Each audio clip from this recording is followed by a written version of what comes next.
Criada na periferia da Zona Sul, a nossa convidada de hoje ganhou destaque nacional ao ser aprovada nos vestibulares das melhores faculdades dos Estados Unidos. Isso mesmo, Carol. Ela se formou em Harvard e voltou ao Brasil tendo educação como a sua principal bandeira. No SampaCast de hoje, temos a honra de receber a deputada federal Tabata Amaral.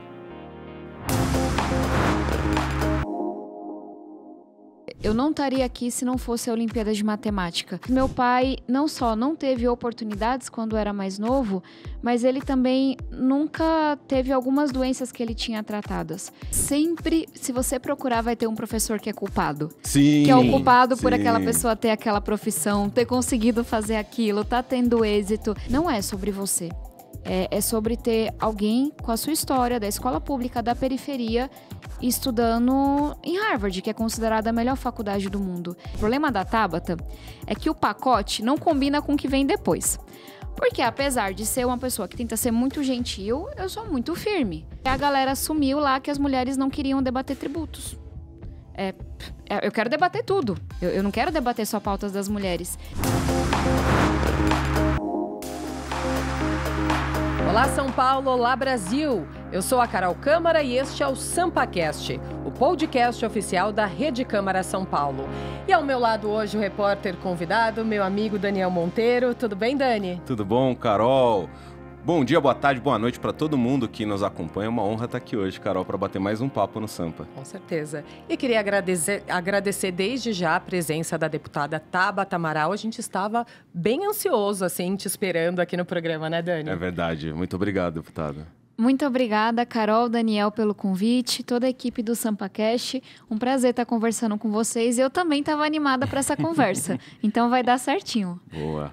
Deputada, vamos começar falando um pouquinho da sua relação com a cidade de São Paulo, né? Você nasceu aqui na cidade, em qual região? Conta um pouquinho como foi essa sua infância também. Eu sou nascida, criada aqui em São Paulo, uma filha orgulhosa da periferia da Zona Sul. Para quem não conhece ainda, Vila Missionária, fica em Pedreira, Cidade Ademar, perto da Represa Billings, depois da CUPC, de Interlagos. Eu vou dando várias referências. Entre a Irvante e Alvarenga, eu acho que eu consegui localizar todo mundo. Sou filha de nordestinos, uma filha orgulhosa de imigrantes que vieram para cá para poder sonhar, para poder trabalhar, para construir essa cidade. Minha mãe é do sertão da Bahia, de uma cidade chamada Iaçu. Meu pai de uma cidadezinha chamada Itabaiana, na Paraíba. E os dois trabalharam e lutaram muito para que os filhos pudessem ter oportunidades que eles não tiveram. Meu pai foi cobrador de ônibus ao longo da nossa vida, minha e do meu irmão. Minha mãe foi diarista e eles, com muito esforço e com muito apoio, tanto da igreja quanto de professores incríveis que eu encontrei na minha vida, realizaram esse sonho de formar os dois filhos. Então, eu sou hoje formada em Ciência Política e Astrofísica. Estou no meu segundo mandato como deputada federal, sou pré-candidata aqui à Prefeitura de São Paulo e essa trajetória toda começou também porque lá atrás, 20 anos atrás, uma professora da escola pública, a professora Simone, Escola Estadual Exaltino de Mello, me apresentou ao mundo das Olimpíadas de Matemática e isso mudou minha vida para sempre. Então, acho que esse é um resumo de quem sou, como cheguei até aqui. É um bom resumo. E até para quem ainda não conhece tanto, essa questão da Olimpíada de Matemática, como é que foi? Porque isso, de fato, foi um ponto de virada, né? Com certeza. Eu não estaria aqui se não fosse a Olimpíada de Matemática. Essa é uma competição nacional que foi criada por Eduardo Campos, quando era ministro da Ciência e Tecnologia.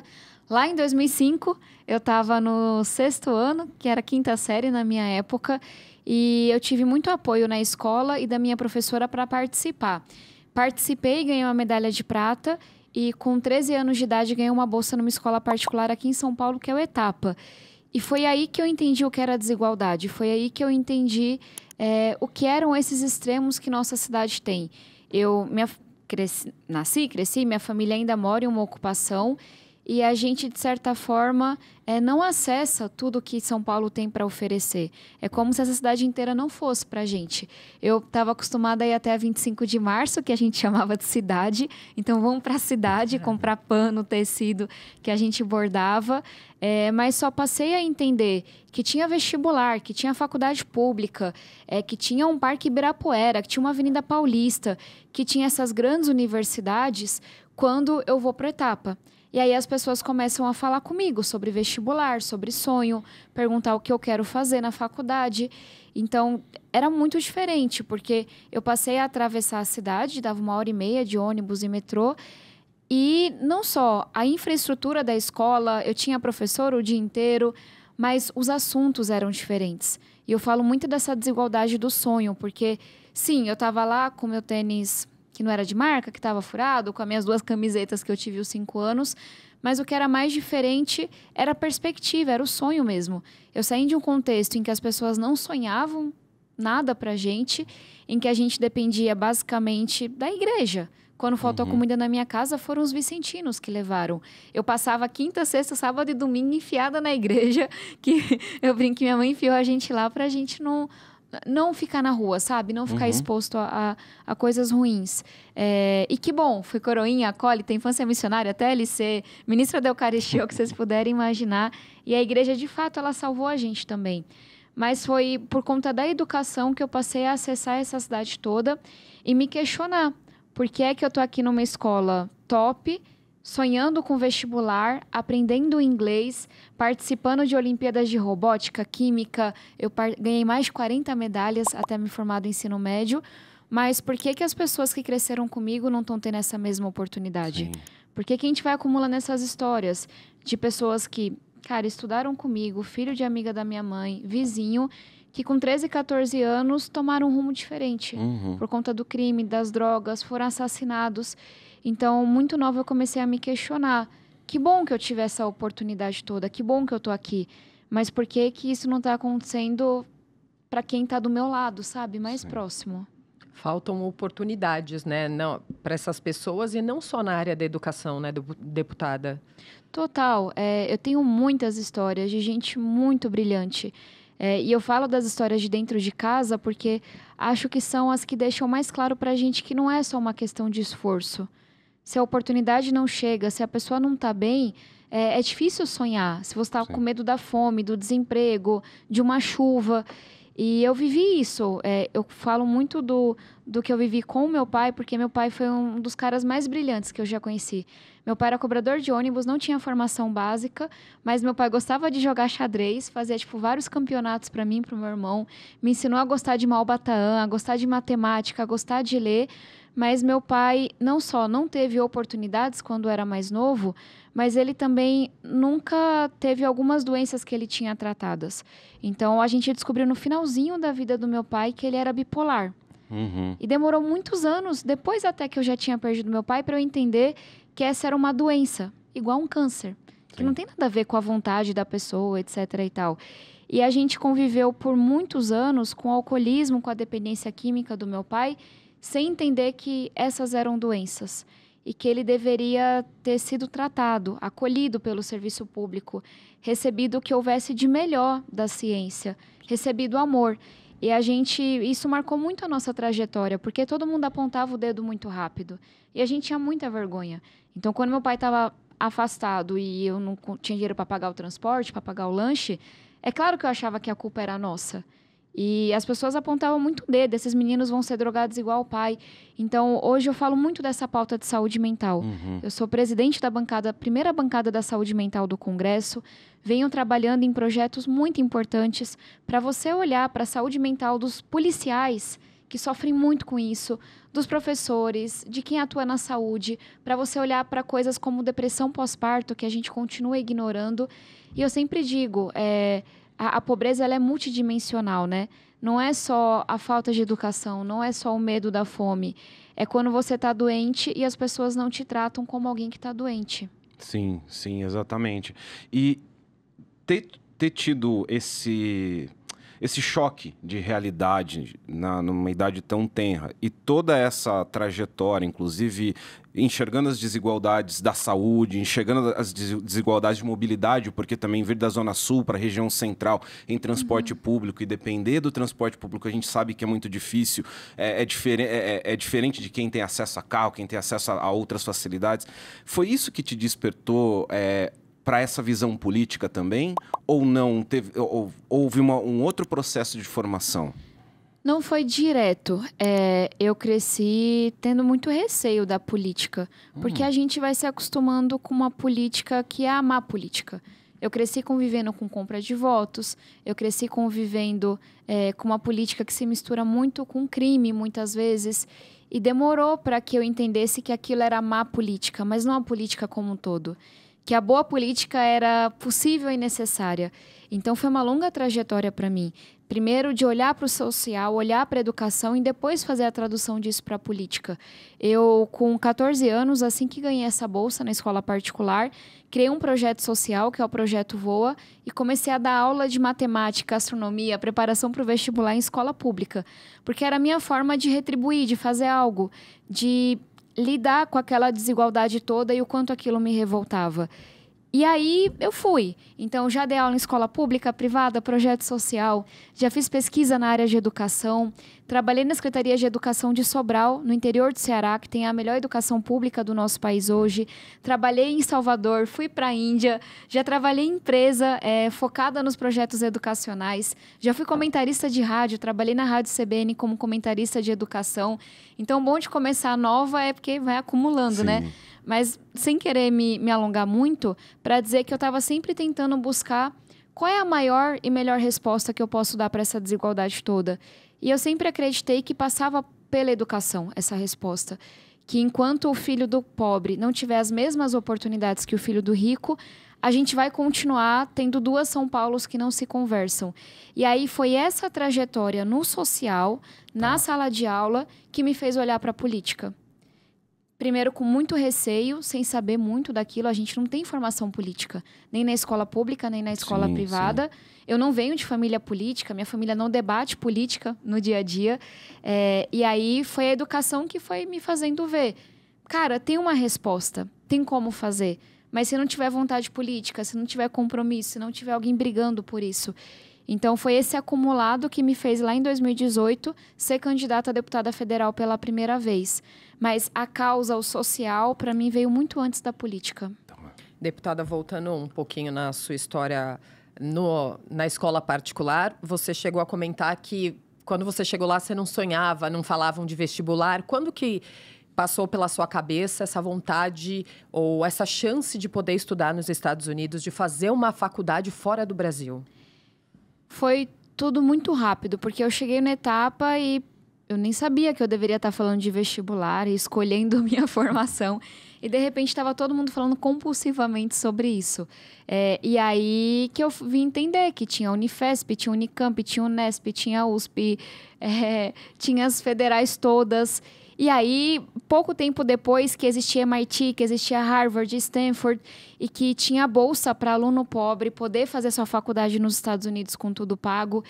Então, foi tudo muito junto. E aí, entender que tinha competição internacional de astronomia, astrofísica, astronáutica, química, e que essas coisas eram possibilidades que a educação estava me oferecendo. Então, eu cheguei ali na etapa, na 7ª série, que hoje é o 8º ano, e quando eu entrei no ensino médio, eu já estava participando de dezenas de Olimpíadas, sempre a única menina nas equipes brasileiras, porque a gente tem muito esse preconceito de achar que mulher não é boa, não gosta de matemática, a gente tem... É uma grande besteira, Sim. baboseira, né? Mas também com esse tanto de sonho, tipo, não, eu quero representar o Brasil numa competição internacional, eu quero me formar em astrofísica, eu quero fazer uma faculdade fora. Mas é importante dizer que todos esses sonhos, algum professor sonhou para mim antes. Eu lembro de um professor de química, o professor Rubens, que me inscreveu numa aula de química, que era à noite. E eu fiquei super, tipo, ele tá querendo me humilhar? Não é possível. Eu tô aqui penando para acompanhar o conteúdo da escola e ele querendo que eu faça essa aula avançada de química, e uma outra professora, a Leia, veio e me deu os livros dela. E também era muita pressão, porque eu achava que eu não dava conta. Eu achava que aquilo tudo não era para mim. Mas eles estavam sempre empurrando, sabe? Me levando para ver palestras sobre MIT, Harvard, me levando para ver palestras sobre as Olimpíadas, me inscrevendo nos cursos. E aí um professor me deu o computador, o notebook dele antigo, os professores me deram os livros que eles tinham. Então, eu alternava, assim, entre sentir muita pressão e falar, eles estão malucos, eu não vou dar conta, isso aqui não é para mim, eles não sabem de onde eu vim, eles não sabem quem eu sou, mas também de falar, cara, eu não posso decepcionar meus professores. Eu vou achando que vai dar muito errado, eu vou achando que eu não vou dar conta, mas eu vou. E eles tinham razão, na maioria das vezes. Então, e não é só a questão do livro. Eu tive professor que fez bolo de aniversário para mim, quando era meu aniversário. Eu tive professores que me deram estojo com caneta. Eu tive professor que bancou meu almoço todos os dias, que bancou meu transporte, que foi atrás de uma psicóloga quando descobriu que meu pai estava doente desse jeito. Então, quando eu falo que meus professores sonharam, primeiro, é porque eles também me deram os instrumentos. Mesmo com a bolsa completa na escola particular, eu não sei se eu teria terminado, porque meu pai ficou muito doente quando eu estava no 2º ano. E eles estavam ali para garantir que eu tinha tudo o que eu precisava para poder sonhar e estudar, sabe? Então, eu sou muito, muito grata aos meus professores. Eu vou até fugir bastante do nosso roteiro, só para fazer um pequeno depoimento. Eu vejo minha família de professores. Minha mãe é professora, deu aula em escola pública a vida inteira, minha tia, minhas 2 tias. Algumas pessoas, elas também tiveram a possibilidade de ter essa trajetória. Então, até eu fico emocionado quando falo de professor, a importância da educação. Mas voltando para... Uma coisa que eu sempre falo, Daniel, sempre, se você procurar, vai ter um professor que é culpado. Sim, que é o culpado por sim. aquela pessoa ter aquela profissão, ter conseguido fazer aquilo, tá tendo êxito. Eu acho que todo mundo, se parar para pensar um pouquinho, consegue contar a sua história falando dos professores que marcaram sua vida. Sim. Eles enxergam muitas vezes algo que naquele momento... Exato. Como a gente é muito jovem, a gente não consegue enxergar. E eles plantam a sementinha ali pra gente seguir em frente, E às né? vezes até a gente fica bravo na hora. Eu ficava muito Sempre. brava com meus professores. Eles estão malucos, eu não vou conseguir. Mas eles estavam sonhando e acreditando em mim. E me ajudando quando eu precisei também. E como foi dar esse passo tão grande de chegar em Harvard, começar a florescer a semente que eles plantaram em você? Como é que foi essa experiência? Tudo na minha vida veio com muito desafio e com muita dificuldade. E meu primeiro ano em Harvard foi muito marcado por um episódio desses da vida, que foi... Eu passei em Harvard dia 8 de março de 2012 e a gente perdeu meu pai de uma maneira muito trágica para as drogas dia 12. Então, 4 dias depois. E aí, eu não preciso nem falar, fiquei sem chão, desisti de tudo. Eu fazia física na USP, na época eu queria ser astrofísica. Eu larguei o curso e eu só continuei trabalhando porque minha mãe ficou desempregada, meu pai faleceu e meu irmão estava no colégio. Então, eu precisava continuar trabalhando. E foi muito difícil, assim, retomar meu sonho. Eu fui aceita em várias faculdades, no final em 6. Harvard, Princeton, Yale, Cornell, Columbia, Pensilvânia. E eu virei para os meus professores e falei, eu não vou, não é para mim, olha o que aconteceu, isso que dá a semente da besta. E eles batalharam muito, assim, eles foram atrás de visto de emergência para eu conhecer as faculdades, eles foram atrás da passagem, eles ficaram até o último dia, não desiste, estavam lá no enterro do meu pai, na missa de 7º dia. Então, de novo, me empurrando, assim, eu fui no chão, eu desisti. E eles garantiram que eu não ia desistir. E eles usaram muito um argumento de, não é sobre você, é sobre ter alguém com a sua história, da escola pública, da periferia, estudando em Harvard, que é considerada a melhor faculdade do mundo. E aí eu fui, mas, tipo, eu tava bem desmotivada. Eu demorei para aprender inglês, eu não falava inglês quando eu cheguei nos Estados Unidos. Eu não tinha um centavo, eu tinha a bolsa que pagava, tipo, alimentação, moradia, mas se eu quisesse comprar um livro, era um parto. E aí minha mãe estava desempregada e meu irmão não tinha passado no vestibular, fez escola pública a vida toda e estava fazendo um cursinho. E aí eu trabalhando com babá e eu me envolvendo nos experimentos que tinha lá e trabalhando no administrativo. Então foi muito difícil, especialmente o primeiro ano, que era retomar um sonho que eu perdi quando meu pai morreu, trabalhar e estudar e aprender inglês e achar que aquilo era para mim. Porque, assim, se a gente vai falar de elite, Harvard é a elite da elite da elite. Tipo, a filha do Obama estudou em Harvard. Os filhos dos presidentes e reis do mundo estudam lá. Os maiores herdeiros do mundo. E eu tava lá cuidando de 2 bebezinhos cubanos americanos para tentar juntar algum dinheiro. E aí também foi um momento de muito questionamento, de eu entender, eu não quero ser astrofísica. Eu vou ficar aqui nos Estados Unidos, depois de tudo isso que aconteceu, depois de tudo que eu sei, tudo que eu vivi, eu cheguei com 18 anos de idade com uma compreensão da vida que muita gente de 40 anos não tem, de 50 anos não tem. E aí foi quando eu mudei o curso. Eu falei, não, eu vou trabalhar com educação pública. Eu já dava aula, trabalhava com educação há muito tempo, mas foi uma decisão de eu vou me formar e eu vou voltar para o Brasil no dia seguinte, 4 anos depois, e eu vou trabalhar com educação pública.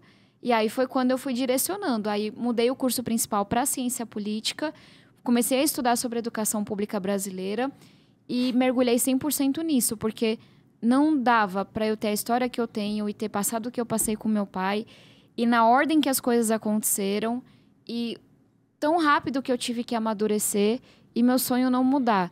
E aí acho que eu me agarrei muito nisso também, tipo, eu vou tirar força daqui porque eu vou voltar, eu vou fazer algo. E no final das contas meus professores tinham razão, assim. O perfil de alunos brasileiros que começaram a passar em Harvard mudou radicalmente depois que eu fui aceita. Antes era, tipo, basicamente só gente de família muito rica. E depois que eu fui aceita, começou a ter muito mais bolsista. Harvard aceitou o primeiro brasileiro negro, que é o Arthur Abrantes, que inclusive participou do vestibular porque me viu no Soletrando. Que legal. Quando eu era mais novinho. Então, representatividade. Sim. A gente briga para ter mulher, para ter negro, para ter pobre, para ter periférico, jovem, pessoa com deficiência, porque as pessoas poderem olhar para esses lugares de poder e falar, cara, isso é para mim também, eu também posso chegar lá. E, deputada, você falou muito da questão da educação, que você viu que tinha que mudar ali o curso. Ao voltar para o Brasil, você criou um movimento, né? MAP Educação. Queria que você contasse um pouquinho do que é esse movimento. O MAPA é um projeto que ainda existe, que eu criei com 2 grandes amigos, que é a Lígia Stock e o Renan Ferreirinha, que eu conheci em Harvard quando a gente estava lá ainda. E o MAPA foi a ponte para mim entre a educação e a política. Sim. Porque o MAPA é um movimento de jovens do Brasil inteiro que entendem que a gente tem que ocupar a política. Só que a gente fazia uma política suprapartidária, de fora. Então, a gente deu muito trabalho para muita gente, acho que esse é o resumo. A gente organizou protesto, a gente organizou abaixo-assinado, a gente chegava na eleição municipal e conseguiu fazer com que os candidatos das principais cidades do país tivessem que ir para a TV, dizer o que iam fazer na educação, quais seriam os secretários de educação. A gente organizou debates entre os principais candidatos. Na época era tipo Dilma e Aécio. Quem vão ser os ministros de vocês? A gente também não tinha medo, não. Ia para cima. Muito nessa lógica de vocês não estão entendendo. Vocês não estão entendendo o que está acontecendo com a nossa educação. E o MAPA foi talvez o que me deu mais essa provocação de eu estou sempre dependendo de um político. A gente faz um protesto massa, mobiliza, vai para a TV, vai para a rádio, abaixo-assinado, compromisso. A pessoa é eleita, ela nunca mais nos recebe. A pessoa é eleita e a educação que ela tinha no discurso a campanha toda desaparece radicalmente. Então, acho que o MAPA foi o que mais fez com que eu me frustrasse com a política e os políticos, mas também com que eu mais entendesse o poder que a política teria de transformar a educação, se houvesse essa vontade, se houvesse esse compromisso. E como foi a tua entrada no Congresso? Porque assim, a gente passou pela sua trajetória, você vem, faz um mapa, já tem essa formação, decide ser candidata. Como é que foi esse processo de ser candidata e entrar no Congresso depois? Foi muito chocante? Você se assustou? Como é que... Eu acho que os outros se assustaram mais comigo do que eu com eles. Mas porque...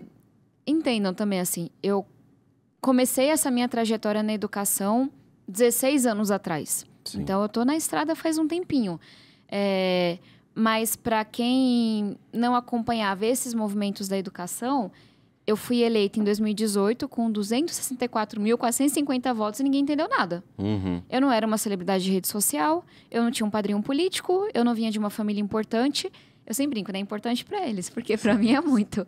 E aí eu cheguei no Congresso como a 2ª mulher mais votada do país e ninguém sabia dizer como aquilo tinha acontecido. Porque não sabiam dos protestos, dos movimentos, das aulas, do trabalho de comunicação. E aí eu ouvi muita pergunta do tipo, quem é essa menina? É filha de quem? É casada com quem? Esse Amaral. Tem um Amaral aqui também. Esse Amaral vem da onde? Eu do sertão da Bahia. Mas quem que financiou? Quem que tá por trás?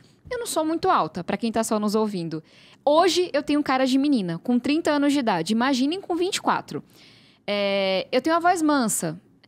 Eu cheguei lá e a galera, quem é essa mulher, meu Deus? O que ela tá fazendo aqui?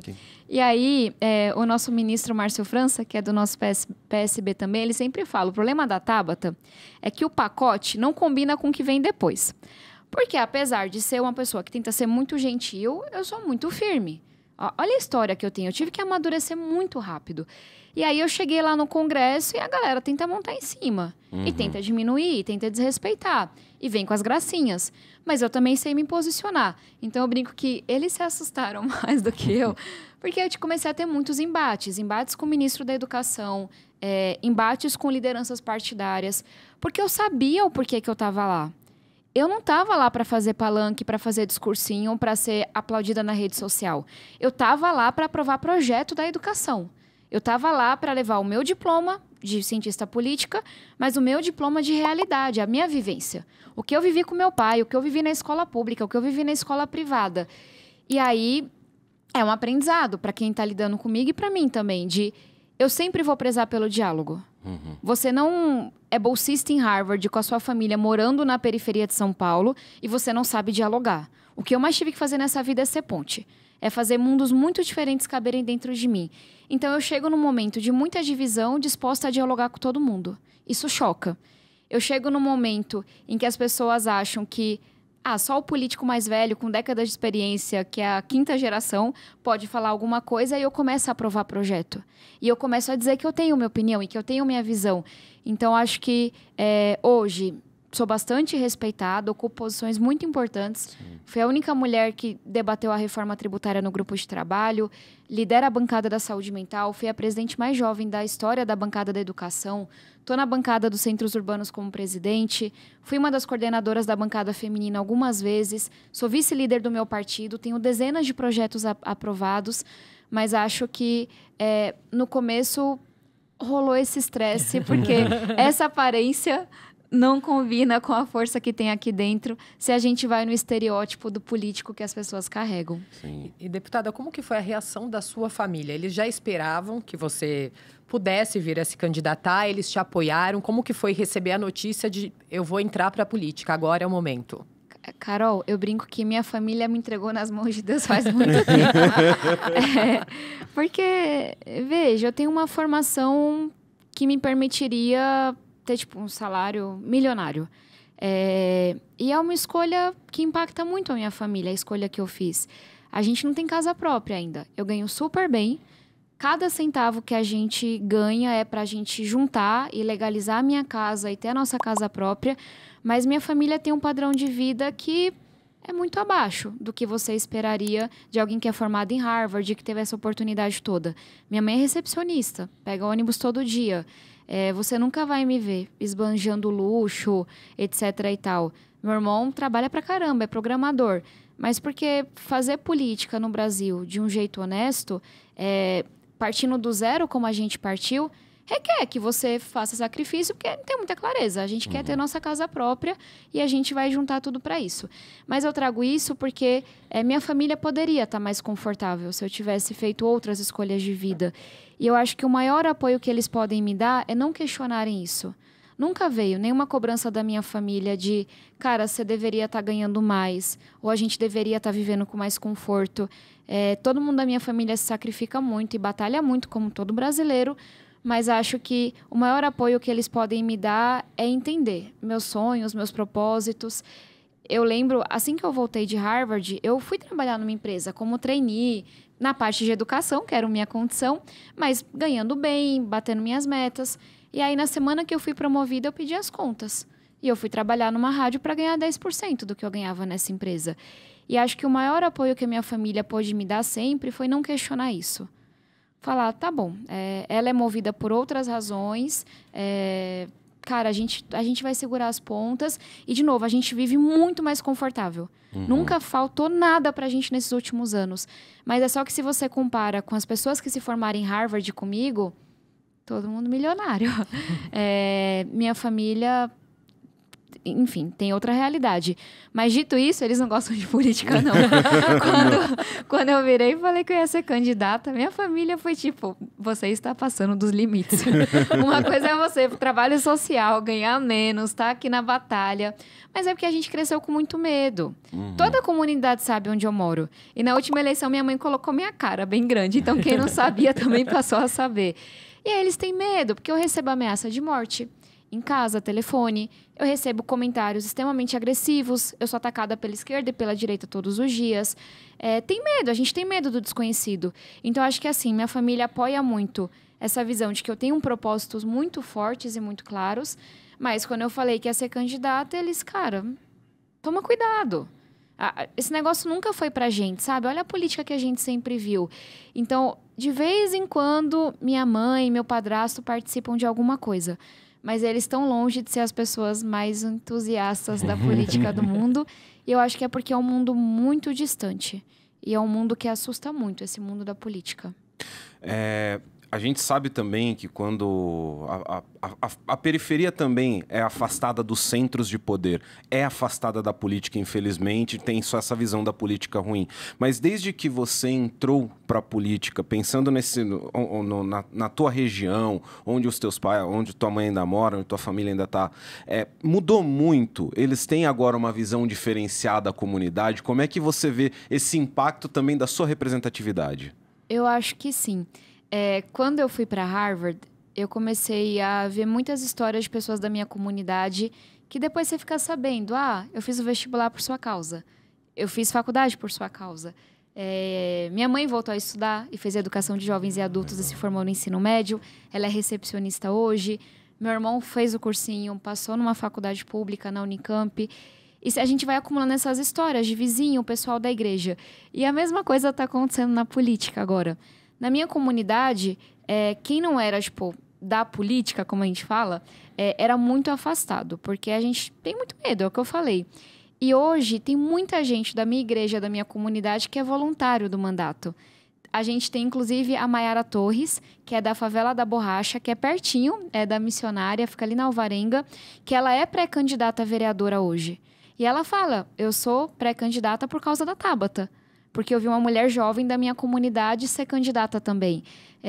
Então, vai ter nessas histórias, gente que me viu crescer. Desde a Giza, o seu Juvenal, a turma dos vicentinos da igreja, que vai em todos os eventos que eu faço. E que está lá opinando, participando, Dona Rita, porque eles sabem que eu sou séria. Eles têm medo, assim como minha família por mim, mas eles sabem que eu tô lá tentando fazer algo diferente. Padre Inácio, que é o pároco da nossa igreja também. Então, para mim é muito inspirador ver que tem muito voluntário, tem muita gente participando, que a gente fala mais de política na minha igreja hoje, mas também que tem outras pessoas se candidatando. Porque não pode terminar em mim. Não dá. Muito legal que eu seja uma das poucas mulheres jovens periféricas que está hoje indo para sua terceira disputa eleitoral. Mas se terminar em mim, está errado. Então, toda vez que eu olho para o lado e eu vejo, eu plantei esse bichinho em outras pessoas, aí eu tenho esperança que o negócio vai mudar mesmo. Deputada, a gente viu que você teve uma votação expressiva, né? Tanto na primeira quanto na segunda eleição. E a gente vê as mulheres conquistando cada vez mais espaço na política. Só que a política ainda é um ambiente predominantemente masculino. Você falou um pouquinho já de quando você chegou lá em Brasília. Eu queria que você contasse um pouquinho se você em algum momento se sentiu desrespeitada por ser mulher, jovem, uma menina, né? Como você falou. Todo. Que o que as pessoas viam não condiziam com o que você era ali. Total. O tempo todo, mas só uma vez. Porque aí eu dou um cacete também e a pessoa, ela se põe no lugar dela. Tudo, assim, de deputado que virava e falava, quem você quer provocar com esse batom? Enfim, as mensagens horríveis que eu recebo nas redes sociais. Quantas vezes sou chamada de burra por ser mulher? Sou formada em astrofísica, tenho 40 medalhas olímpicas, sou boa de matemática com poucas pessoas que eu conheço, deixando toda a modéstia de lado, mas não importa, você é mulher. Então, na cabeça de algumas pessoas, você não sabe fazer. Foi uma super batalha para eu entrar no grupo da reforma tributária. Eu fui a única mulher que entrou, porque a galera assumiu lá que as mulheres não queriam debater tributos. Eu quero debater tudo. Eu não quero debater só pautas das mulheres. Então, se eu ficar aqui contando as ameaças, agressões, xingamentos... Eu apresentei um projeto, foi um dos primeiros projetos para a gente ter distribuição de absorvente em escolas, que é hoje uma realidade, é uma das batalhas que eu tenho mais orgulho de ter encampado. Porque, cara, tem menina perdendo aula por não ter absorvente. Isso é absurdo. E é barato, é fácil de resolver. Mas quando eu apresentei esse projeto, eu recebi tanta mensagem pornográfica. Eu recebi tanto ataque de alguns colegas e hoje todo mundo comenta, todo mundo elogia. Todo mundo quer pegar um pouquinho para si. Mas é porque as pessoas estavam do meu lado falando que isso era importante. Mesmo o Pé de Meia, que é o projeto mais importante que eu acho que eu aprovei como deputada federal. Apresentei 4 anos atrás. É um projeto que hoje já está impactando 2,5 milhões de jovens que estão com suas poupanças abertas hoje, que é um recurso para o jovem de baixa renda não desistir da educação. Tem um recurso mensal de R$200, mas o mais interessante é que para cada ano que ele termina, são R$1.000 que ele recebe numa poupança. Hoje, muita gente quer dizer que é o pai, que é a mãe do Pé de Meia. E oculta que eu sou a autora principal e que eu estava lá batalhando por esse projeto por 4 anos. Mas quando eu apresentei, não era óbvio. Muita gente fala, nossa, maluquice dessa menina. A Tabata inventa cada coisa. E inventei vacina de professor na pandemia, porque não existiu aula online para muito aluno. Metade de quem estava em favela não estudou durante a pandemia. E eu vou inventando essas coisas. Estou agora inventando da gente ampliar a licença paternidade. Porque no Brasil o carnaval é maior do que a licença paternidade. Estou lá falando de saúde mental, que é um grande tabu. Estava lá defendendo a reforma tributária. Porque eu sei que São Paulo, que o nosso país vão ganhar desenvolvimento econômico com isso. Então, estou lá no debate de mudanças climáticas. Porque a gente está vendo tudo que está acontecendo no Rio Grande do Sul e a gente quer ignorar que o planeta está mudando. E que nossas cidades não estão preparadas para receber tanta chuva, tanto calor, tantas questões climáticas extremas. Então, só para dizer que cada vez que eu ouso avançar, fazer um debate que nunca foi feito, é claro que vão usar a minha idade, que vão usar a minha aparência e vão usar o fato de eu ser mulher. Essa menina, quem você acha que é? Que nunca foi feito desse jeito, a coisa que eu mais ouço. Sempre foi assim e você agora tá querendo mudar. Mas aí também não é só desvantagem ser mulher e ser jovem ter essa história. Porque a gente é bom de conversar. Eu vou lá e desmonto, falo com um, falo com outro e monto a coalizão. Eu vou lá e sento, eu vou lá e articulo. Eu treino essa experiência que também te dá a vivência, também te dá sabedoria. Então, enfim, o fato de eu ser mulher e ser jovem é a maior crítica que fazem em relação a mim. Beleza, é quem eu sou, tenho muito orgulho de quem eu sou, da minha história. Tá, já superou essa parte? Vamos pra cima. E aí tem tudo, assim. Recentemente, não precisa citar nomes, mas um político brasileiro bem tradicional foi pra TV falar que eu não podia ser pré-candidata a prefeita porque eu não era filha de políticos. Eu dei uma baita resposta, dizendo que eu sou filha de diarista, de cobrador de ônibus e que isso me prepara para ser prefeita de São Paulo. Não tenho lá um sobrenome, um pedigree, mas a minha história me prepara. Ele teve que pedir desculpa também. Então, as pessoas vêm se engraçar, a gente responde, beleza, superou? Agora vamos trabalhar junto, que eu tenho um projeto para aprovar. Falando justamente em projetos e todo o trabalho que você faz, como é que você lida, como é o acesso da população a você, para você colher essas demandas e principalmente... Porque não vem só da sua cabeça as ideias, não. Vem do diálogo, vem de você estar na comunidade, vem de quem votou em você ou quem procura o teu mandato. Como é que você... Como são essas demandas? Como o pessoal... O que uma deputada recebe Tudo. Eu fiz uma escolha desde o primeiro ano de que eu não iria morar em Brasília. Porque como é que eu vou representar São Paulo se eu moro em outro estado? No caso, no Distrito Federal. Sem contar que Brasília é uma bolha, né? A quem tá ali só no Congresso não tem convívio com outras coisas, não. Então, eu fiz uma escolha de eu vou toda terça-feira e eu volto toda quinta-feira. E é aqui também que eu faço meu trabalho. É quinta, sexta, sábado, alguns domingos e segunda na rua. Vai para a igreja, vai para a associação, vai conhecer, vai para um lado. Eu passei esse último sábado inteiro na Zona Leste, no outro estava na Zona Norte, no outro estava na Zona Oeste, no outro estava na Zona Sul. Porque se a gente não está em contato com a realidade, como é que eu vou representar? Como é que eu vou saber o que é melhor para essas pessoas? Então, foi uma escolha de eu vou lá a Brasília, encosto na minha cama, em terça e quarta noite, mas... O meu trabalho também se dá aqui em São Paulo. Eu acho que essa foi uma escolha que guiou muito o meu trabalho. De sim, estar pronta, ser produtiva lá, mas entender que a minha força vem da rua, vem das pessoas. Que é isso, os projetos que eu apresentei não foram populares no começo. O Pé de Meia, a distribuição de absorventes, o marco do ensino técnico, a vacina dos professores, a própria licença paternidade que eu estou debatendo agora, a questão da saúde mental, mas são projetos que a população te dá força. Eu vi isso na distribuição de absorventes, o quanto que eu fui xingada em Brasília. Mas aí tinha padre, tinha pastor, tinha mãe, tinha pai, tinha professor me defendendo na rede social, me defendendo na entrevista, falando, não, o que ela está falando é sério. A gente vive isso.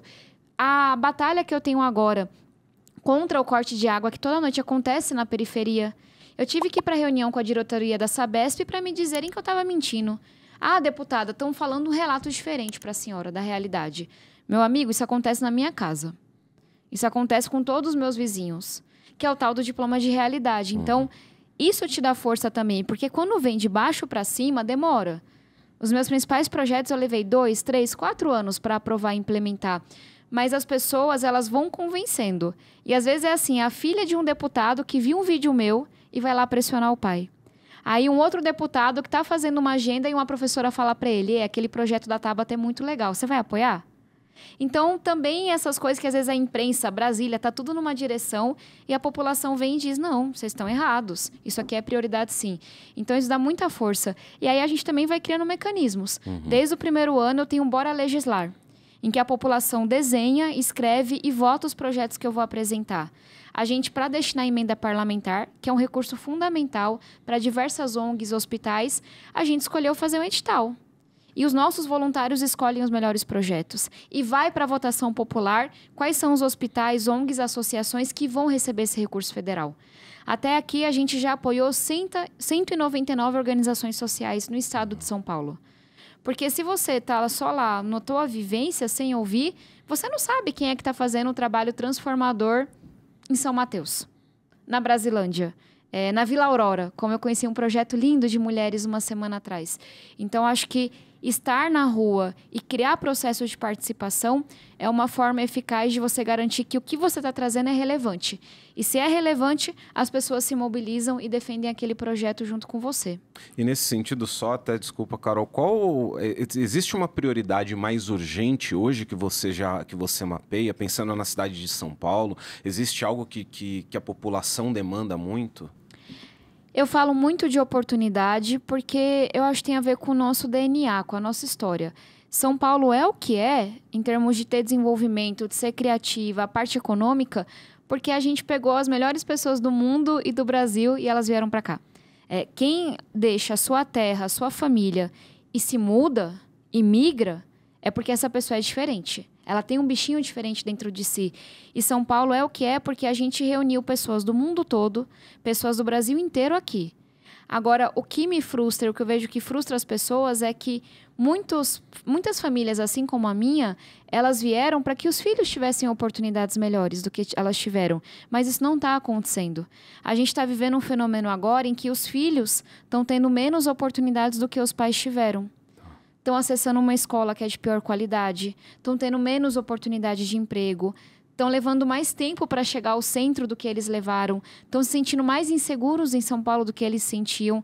Então, o que me move, eu acho que o que move muita gente é o que a gente vai fazer para que os filhos da periferia tenham mais oportunidades do que seus pais tiveram, para que o filho do pobre tenha a mesma oportunidade que o filho do rico.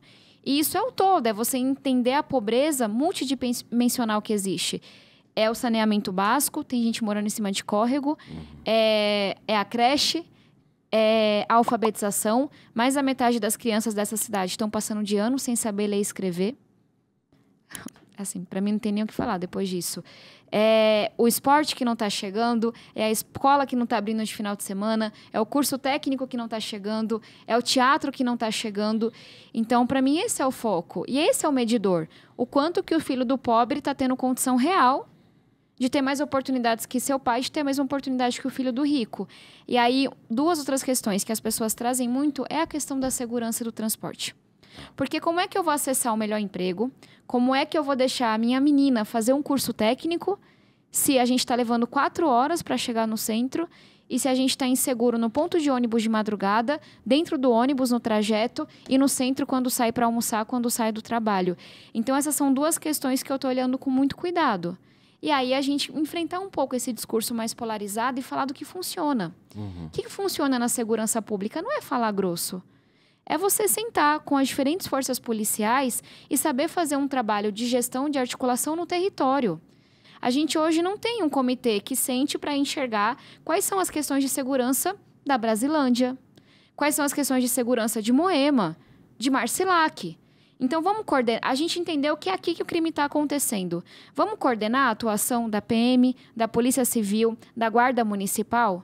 Vamos garantir que esse policiamento está espalhado no território? Que a gente está compartilhando informação de câmera, de inteligência? Vamos trabalhar junto, o governo municipal com o governo federal e com o governo estadual e com o federal quando for o caso? Mas vamos entender também que se está escuro, tem lixo acumulado, está pichado, isso atrai o crime? Vamos cuidar da cidade? Vamos entender que abrir escola, ocupar o tempo da nossa juventude, investir no social, na cultura, no esporte, é também uma política de prevenção? Então, eu estou muito focada em juntar os melhores especialistas, mas fazer o debate real. O debate real não viraliza no Twitter, não é glamuroso, não tem uma resposta simples, mas ele funciona. E tem muitas cidades aqui no Brasil e mundo afora para mostrar isso para a gente. E, deputada, como que a gente pode trazer mais os jovens para a política? Porque hoje em dia a gente vê que tem muito mais jovem, mas ainda assim tem muito jovem que não fala de política, não quer saber de política, não quer se meter. E é o futuro dele, é o futuro do filho dele, é o futuro das próximas gerações que ele vai estar ajudando ali a construir. Você que é jovem, entrou jovem na política, como que é essa relação? Como a gente pode trazer cada vez mais os jovens para dentro da política? A gente está enfrentando um grande problema que é para título de eleitor. Nossas juventudes estão tão desacreditadas e distantes da política que a gente todo ano fica correndo o perigo daquela ser a eleição com a menor participação de jovens da história. E aí eu volto muito para a questão da representatividade. Se a gente não se vê naquele lugar, se os assuntos que estão sendo debatidos não nos dizem respeito, para que se ocupar da política? Para que se interessar? Então, eu também acho que uma forma da gente ter uma participação maior das mulheres, dos negros, dos jovens, de toda a sociedade, é tendo uma política mais diversa. Porque aí o assunto muda. Eu, quando estou lá no Congresso, estou debatendo o ensino técnico. Estou debatendo pé de meia, estou debatendo absorvente na escola, estou debatendo o primeiro emprego. Porque é uma realidade muito próxima. Da mesma forma que prezou uma mulher jovem da periferia para a gente ter distribuição de absorvente nas escolas. Então, a tal da representatividade, ela importa na prática. E eu acho que tem até um estudo muito interessante que foi feito por um professor aqui no Brasil, Sérgio Firpo, que ele mostrou que quando você elege mais mulheres prefeitas, naquela cidade, mais mulheres jovens, meninas, tiram título de eleitor. Eu fico com esse argumento. No dia que a política se parecer com a nossa sociedade, se for mais diversa, mais misturada, os assuntos que interessam a sociedade vão estar lá sendo debatidos e a sociedade vai se interessar mais pelo que está acontecendo. Felizmente, a gente está chegando no finzinho do programa, né, Dani? Estamos caminhando para o fim do programa, mas chegou o momento que é a hora do nosso ping-pong com perguntas e respostas rápidas. Está preparada? Combinado. Estou preparada, vamos lá. Qual que é o seu lugar preferido na cidade de São Paulo? Minha laje. A gente tem uma vista top. E se São Paulo fosse uma palavra, qual seria? Possibilidades. A gente está cheio delas e nenhuma cidade compete com a gente nisso. Nossa. E se a política fosse uma palavra? Transformação. Qual o seu maior sonho aqui para a cidade de São Paulo? Que aqui o filho do bairro mais pobre, mais periférico, tem a mesma chance de passar numa faculdade, de sonhar de ser doutor, como a gente fala na periferia, que o filho do bairro mais nobre. Se você pudesse voltar no tempo e conversar com a Tabata ali, que ainda estava na escola pública, não tinha muita noção de vestibular, de nada, qual seria o seu conselho? Essa é de terapia. Essa é difícil. Mas eu acho que é claro que eu adaptaria o discurso para a idade, mas de alguma forma eu falaria da importância de cuidar da cabeça, da saúde mental. Eu tive que amadurecer muito cedo. Desde os meus 7 anos que eu levo algum dinheiro para casa. E que eu me responsabilizo por muitas coisas. E sempre foi muita pressão. Então, acho que eu, de alguma forma, daria conselhos sobre se cuidar. Faça uma atividade física. Eu que sempre fui tão nerd, tão estudiosa, não chegava perto de uma bola. Sabia nem correr. Faça atividade física. Peça ajuda. Reserva um tempinho para você brincar também, para você se divertir. Então, acho que todo um aprendizado que hoje mais velho eu tenho de que a cabeça tem que estar boa para a gente conseguir entregar o nosso melhor. E eu demorei a entender isso. E para o jovem de São Paulo, qual conselho você daria? A gente acabou de falar deles, da participação política, mas qual o conselho? Estude. Pra gente que vem de baixo, sonhar, estudar é a maior revolução que a gente pode fazer. É difícil, a gente larga de trás, as chances não são as mesmas, mas eu nunca vi ninguém romper o ciclo da pobreza e ganhar essa independência, inclusive financeira, se não fosse por conta do estudo, do esporte, da cultura. Então seria, cara, não desista. É mais difícil mesmo, é injusto mesmo, mas pra gente a educação ainda é o melhor caminho e eu não consigo ver nenhum outro entrando. Então, estuda. Por mais que não dê vontade, por mais que a gente esteja cansado, estuda. Agora, uma dica cultural para quem está acompanhando aqui o programa. Pode ser um filme, uma série, um livro? Eita. Livros. Eu gosto muito de ler, então é difícil escolher só um. Tem um livro que eu gosto muito de um professor, que foi meu professor em Harvard, que é o Sandel, que é um grande filósofo, que chama A Tirania do Mérito. Eu acho que fala muito da desigualdade, da democracia. É um livro bem provocativo. Em termos de filme ou série... eu gostei muito de uma série chamada Atypical, que é atípico, que conta a história de um jovem com autismo. Eu me emocionei muito e eu aprendi muito com essa série. Acho que é isso, gente. Eu não tô vendo muita série e filme, não. Dá tempo, né? Pra uma coisa mais leve, eu vi uma série chamada A Última Dança, que é a história dos campeonatos que o Michael Jordan ganhou. The Last Dance. The Last Dance. Bom. Essa eu gostei muito, muito. Eu levei alguns meses pra ver, mas é muito top. Você falou que não tá tendo tanto tempo pra série, mas o que a deputada faz quando não tá na Câmara ou não tá na rua? Tem a ver com a dica que eu dei pra minha eu mais nova, que é a atividade física. Eu saí da última reeleição muito acima do peso, com os exames muito alterados, e eu sou muito jovem para estar com glicose alta, hipertiroidismo e não sei o quê. Então, eu comecei a fazer atividade física. Eu sempre fui mega sedentária. Assim, a pessoa que a bola veio, eu achava que eu não sabia nem correr. E eu comecei para me cuidar, porque eu preciso estar bem para cuidar das pessoas, para querer cuidar da cidade. Então, comecei a ir para academia todo dia. Uma coisa que eu detesto, mas precisa ir. E eu comecei a correr. Eu corri a São Silvestre. Gente, eu nunca tinha corrido. Tipo, 1 ano e meio atrás, eu nunca tinha corrido 10 metros, tá? É nesse nível, bem sedentária. Aí eu corri a São Silvestre, 15 quilômetros em 2 horas, mas eu corri. Correu. E eu vou correr minha primeira meia maratona daqui a um mês, 21 quilômetros. E é esse compromisso que eu tenho comigo. Eu trabalho de domingo a domingo. Então, 1 hora por dia, bem cedinho, eu vou pra academia ou eu vou correr. E esse é o meu pacto com a minha saúde mental e a minha saúde física. A gente tem que separar um tempinho mesmo, né? E eu lembrei até, eu vi um documentário da história do Kipchoge, que foi o primeiro homem na história do mundo, ele é queniano, a fazer uma maratona em menos de 2 horas. Muito inspiradora. Infelizmente, chegamos ao fim do nosso programa. A gente poderia ficar aqui um tempão ainda batendo papo, né, Dani? Eu adorei assunto. a conversa. E tem assunto, a gente tem assunto. Obrigada, Dani. Obrigado, Carol. Muito obrigado, deputada, por ter vindo também. Obrigada. Fica o convite para voltar, porque a gente tem mais pauta, tem mais assunto. Espero ter gostado. Eu adorei a conversa. Obrigada, Carol. Obrigada, Daniel. Obrigada a todos que nos acompanharam. Imagina, obrigada a você, deputada. Obrigada. E é isso, esse foi o SampaCast de hoje, galera. Semana que vem tem mais.